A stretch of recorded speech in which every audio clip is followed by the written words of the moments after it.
Hey Jacob, Ben here from camp. Sorry about the rain for the camp here. This President's Day weekend, man, it was crazy. It's the first time in 11 years we've ever had to go inside. So, just going over your swing and some video analysis work, and I think I have a couple things that might really be able to help you out here in regards to your swing. So let's go ahead and back it up. I've been looking at it here for a little while, checking it out. So let's talk about our stance. Stance is in pretty good shape.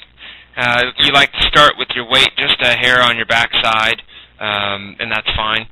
Your hands are in a good position up here. Your bat angle is fine. Your eyes are on the baseball.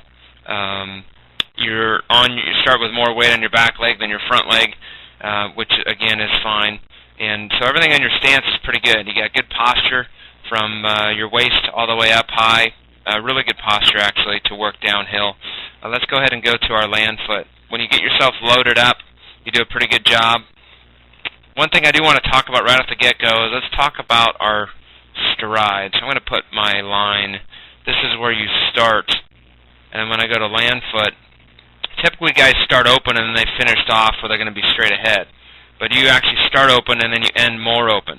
So what's happening is that outer half of that outside pitch is going to be very difficult. You can see, let me draw two lines here. I'm going to draw the line that you're doing in red with our feet here, which would be not straight, starting a little bit open, which is fine as long as you come back into being, striding back into being straight or into the baseball.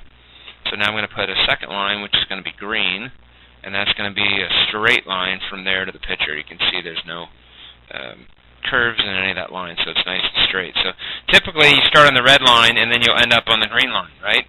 But when you start, you ended up on the red line and ended on the red line again. So what happens is that outer half pitch, as it comes out, outer half over here, it's going to be really hard to hit that outer half of the plate. So something that's really important on your stride is making sure if you're going to stride, if you're going to start open, to make sure that you come back to center and not start open and stay open in regards to our feet. So very, very important part of your hitting to work on. The next thing we're going to talk about is our stride, our front foot. So we talk about our stride foot.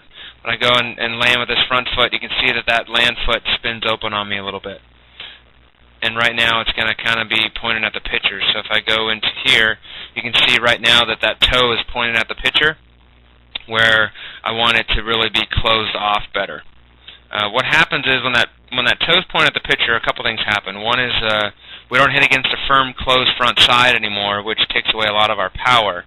So right now your heel is facing more this way, and I want your heel actually to be facing the guys that are about to be filmed down over there, because you want your heel hitting against a closed, firm front side. Right now you want your toe actually to be facing, like if this is home plate, you want it to be facing the first base dugout, instead of right now it's kind of just facing at the pitcher.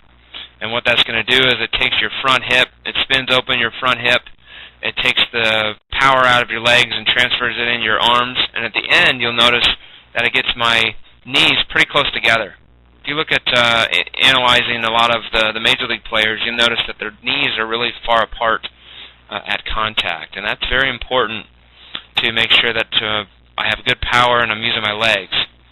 You actually start wider with your knees than you end up at contact. You can see there's some pretty good distance in your knees right now. And as you come into contact, your knees are actually closer together than they even started. And typically you start with your knees and then you end with your knees even wider. They don't come back together. So something that's pretty important in regards to getting you to that next level.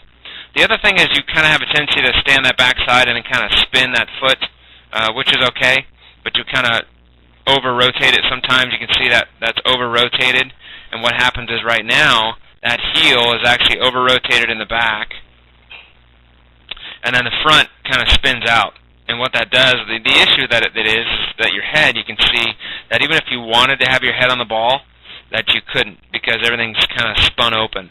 And it's going to really make that outer half of the plate really hard to hit, pitches away, and to really make sure that you're a complete hitter, that you can hit the inner half and hit the outer half really well. And I think the goal of what you want to do when you're hitting is what I used to do in the pros, is I would just take a ball or draw a line, draw an X somewhere where I would just draw something in the dirt.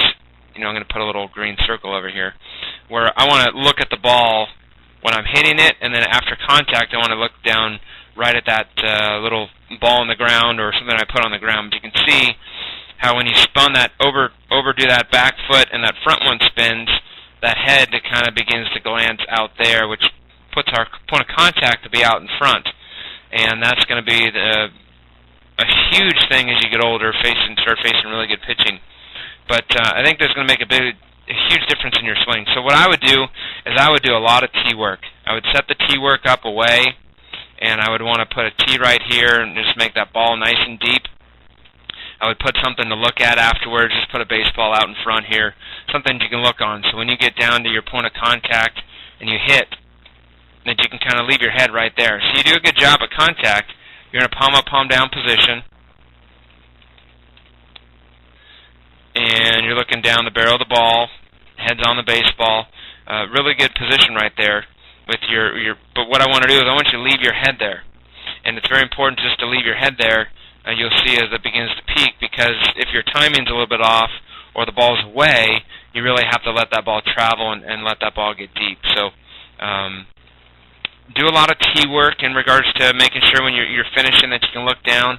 I always like to do tee work for my mechanics and then go into soft toss and then go into live. And I think those are some of the things that are going to help you out. So watch this video over and over again, but I think those are the biggest 4 or 5 things that I see that you can work on. It's going to make a big difference in your swing. So for example, at the end, you want to have about a half rotation on that back foot. That toe wants to be facing the first base dugout, and your head wants to be on the ball at contact. Once you hit the ball, just leave your head right there. So we wish you the best this season. Come back and see us, and I think these things will really help you out in your hitting this year. Have a great season.